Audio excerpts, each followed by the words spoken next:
తొక్కిసలాటకు అధికారుల అతి ప్రవర్తన నిర్లక్ష్యమే కారణమని ప్రత్యక్ష సాక్షులు చెబుతున్నారు. గేట్ వద్ద నిలబడ్డ పోలీసులు భక్తులను ఇష్టం వచ్చినట్లు లాగిపడేశారు. ఈ క్రమంలో కొందరు కింద పడిపోయారు. మహిళలని కూడా చూడకుండా దారుణంగా ప్రవర్తించారు. భక్తులపై ఓ పోలీసు లాఠీచార్జ్ చేశాడు. ఇది కూడా తొక్కిసలాటకు ఓ కారణమని చెబుతున్నారు. బైరాగి పట్టణ పద్మావతి పార్క్ లో జరిగిన తొక్కిసలాట ఘటనపై కీలకమైన నివేదికను సీఎం చంద్రబాబుకు అందించినట్లు సమాచారం. డీఎస్పీ అత్యుత్సాహం కారణంగానే తొక్కిసలాట జరిగింది అంటున్నారు భక్తులు. ఒకేసారి గేట్లు తెరవడంతో అపశృతి చోటు చేసుకుంది. తొక్కిసలాట తర్వాత సరైన రీతిలో స్పందించలేదు డీఎస్పీ. అయితే సకాలంలో ఎస్పీ సుబ్బారాయుడు సహా ఇతర పోలీస్ సిబ్బంది ఘటనా స్థలానికి చేరుకున్నారు. కింద పడిపోయిన భక్తులను బయటకు తీసుకొచ్చి సిపిఆర్ చేశారు. లేకపోతే మృతుల సంఖ్య మరింత పెరిగి ఉండేది అంటున్నారు ప్రత్యక్ష సాక్షులు. ఘటనా సమయంలో అంబులెన్స్ డ్రైవర్లు దాదాపు 20 నిమిషాల పాటు అందుబాటులో లేరు. అంబులెన్స్ వాహనాన్ని టికెట్ల కౌంటర్ బయటే పార్క్ చేసి వెళ్లిపోయారు డ్రైవర్లు. డీఎస్పీ అత్యుత్సాహంతో పాటు అంబులెన్స్ డ్రైవర్స్ నిర్లక్ష్యం కారణంగానే భక్తులు చనిపోయారని చెబుతున్నారు. సీఎం చంద్రబాబుకి ఇచ్చిన నివేదికలో కీలక అంశాలను ప్రస్తావించారు. డీఎస్పీ తీరుపై ఎస్పీ సుబ్బారాయుడు కలెక్టర్కు సిబ్బంది ఫిర్యాదు చేశారు. మాతో పాటు వచ్చిన నలుగురు బాగానే ఉన్నాం సార్. నలుగురం బాగానే ఉన్నాం. నా కూతురు తమ్ముడు భార్య అదే అన్యాయం అయిపోయిందండి. అన్యాయం అయిపోయింది. ఎంత ఘోరం జరిగిందండి. నేను ఇప్పుడు ఆ పిల్లని ఎలా తీసుకెళ్ళాలండి? వాళ్ళ భర్తకి ఎలాగ చెప్పాలి? ఆ పిల్లలు నోరులేని పసికందులండి. ఒక బాబుకి 8వ సంవత్సరం, ఒక బాబుకి 12వ సంవత్సరం. ఎలాగ చెప్పాలి? పిల్లలు లేని వాళ్ళకి. వాళ్ళు ఎప్పుడు రాలేదండి వైకుంఠ దర్శనకి.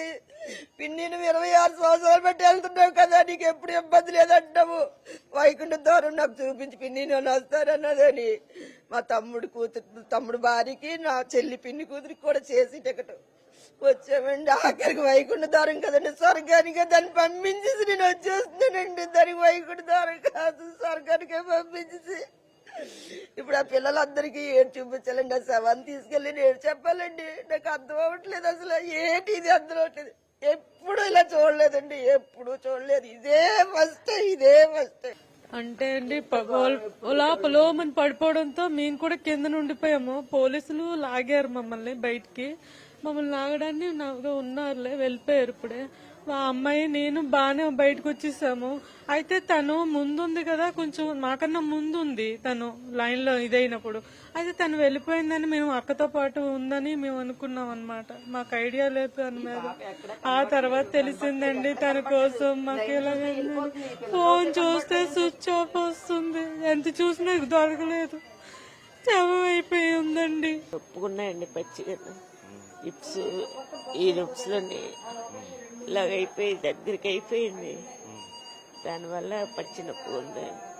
ట్రీట్మెంట్ ఇచ్చారండి, బాగానే ఇచ్చారు. నిన్న అన్ని టెస్టులు అన్నీ చేశారండి. కాకపోతే ఏదో బయట నుంచి మనం బయటకు వచ్చినట్టే అనిపిస్తుంది నాకు ఆ రాత్రి ఆ సంఘటన చూసి. మేము నలుగురు వెళ్ళామండి.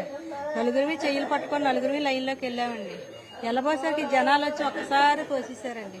తోసిపోయేసరికి ఒకరి మీద ఒకరు పడిపోయాడు. నా మీద నలుగురు పడిపోతే పోలీసు వాళ్ళు నన్ను నేర్చుకెళ్ళి పక్కన పడేశారండి. ఇతను కనబడలేదు. వెనకాతలు ఎక్కడో ఉన్నాడు అనుకున్నానండి. తీరమోసి ఫోన్ చేస్తే ఫోన్ ఎత్తలేదు. అలా ఫోన్ చేస్తూ ఉంటే తర్వాత ఒక అరగంట పోయాక పోలీసు అతను ఫోన్ చేసి ఇతను ఇలాగా హాస్పిటల్లో ఉన్నాడమ్మా, చనిపోయాడు అనబడికి వచ్చేసామండి ఇక్కడికి. ఇంకెప్పుడైతే ఈ పోలీసు వాళ్ళు తాళ్ళు అవి పట్టుకొని జనాలందరినీ కంట్రోల్ చేద్దామని రెడీ చేసుకుంటున్నారండి. ఇంకా ఏవి చేయలేదు వాళ్ళు. ఈ జనాలు ఏం చేశారు? పోలీసు వాళ్ళు తాళ్ళు తీసేశారు, మన గేట్ తీసేస్తారని ఆతురత మీద తోసేశారండి. తోసేసరికి ఇంక జనాలందరూ వచ్చి ముందు ఉన్న వాళ్ళు మేము పడిపోయేసరికి అతను మేము పడిపోయి తొక్కేసినట్టున్నారు. బాబు ఏమైపోయిందో తెలియదు. బాబు చచ్చిపోయాడు బాబు స్పాట్లోనే. వైకుంఠ ఏకాదశి దర్శనం చేసుకుందాను వైకుంఠాన పంపించాను బాబు.